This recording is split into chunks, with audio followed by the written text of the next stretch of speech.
दोस्तों, कभी ऐसा हुआ है कि एक पुराना खत आपकी जिंदगी बदल दे? बारिश की उस रात, जब सड़कें खाली थी और दिल भारी, एक लड़की ने अपने कमरे में एक पुराना लिफाफा खोला। उस पर लिखा था सिर्फ एक नाम, आरव। और अंदर वो शब्द जो 5 साल से दबे हुए थे। आरव और मायरा की मुलाकात कॉलेज की लाइब्रेरी में हुई थी। वो हमेशा कोने वाली कुर्सी पर बैठती थी। किताबें पढ़ती नहीं, बस पन्नों को सहलाती रहती, जैसे कोई पुरानी यादें छिपी हो उनमें। एक दिन आरव की किताब गिर गई। मायरा ने उठा कर दी। उसकी आंखें मिली और बस वो पल वहीं ठहर गया। शुक्रिया, आरव ने कहा। मायरा ने मुस्कुराकर जवाब दिया, यहाँ की खामोशी अच्छी लगती है, पर आज से शायद थोड़ी कम रहेगी। धीरे धीरे बातें बढ़ी। चाय की दुकान पर घंटों बैठना, रात को फोन पर 2 बजे तक बातें। मायरा बताती थी, उसके पापा ने दूसरी शादी कर ली थी। घर में अब कोई उसका नहीं। वो बस पढ़ाई खत्म करके कहीं दूर चली जाना चाहती थी। आरव ने एक शाम उसके हाथ थामे और कहा, दूर मत जाना, मैं तुम्हारा घर बन जाऊंगा। मायरा की आंखों में आंसू आ गए। पहली बार किसी ने उसे इतना सच कहा था। फिर आई वो बारिश वाली रात। कैंपस के पीछे पुराना आम का पेड़। दोनों भीग रहे थे। आरव ने अपनी जैकेट उतारकर मायरा को पहनाई। उसने धीरे से कहा, मायरा, मैं तुमसे बहुत प्यार करता हूं, शायद जिंदगी भर। मायरा ने कुछ नहीं कहा, बस उसके सीने से लग गई। बारिश तेज हो गई। दोनों की धड़कनें एक हो गईं। उस रात मायरा ने पहली बार कहा, मुझे डर लगता है कि कहीं ये सब खत्म न हो जाए।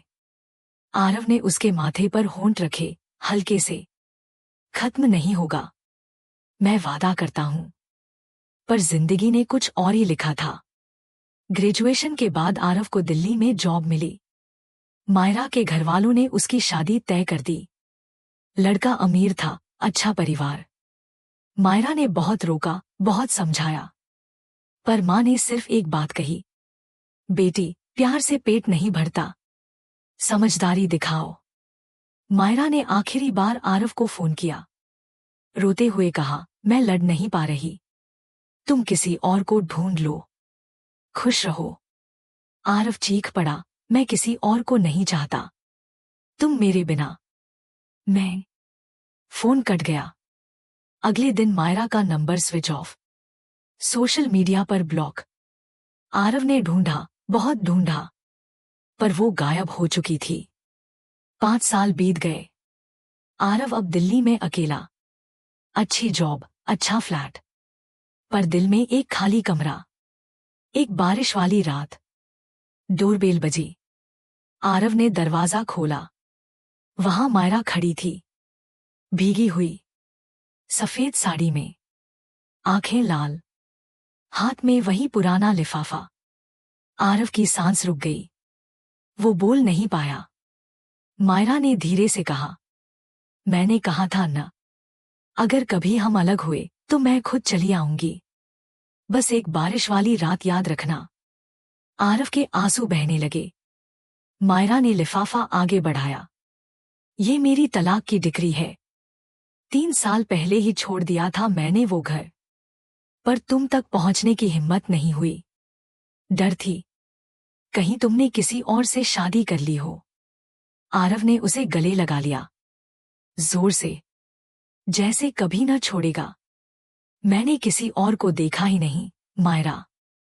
तुम्हारे अलावा कोई नहीं था, कभी नहीं होगा। मायरा रोते हुए बोली, मुझे माफ कर दो, मैं बहुत डरपोक थी, पर आज मैं यहां हूं। अगर तुम अब भी मुझे चाहते हो तो मैं कभी नहीं जाऊंगी। आरव ने उसके आंसू पोंछे, फिर धीरे से उसके होठों पर अपने होंठ रख दिए, हल्के से, प्यार से।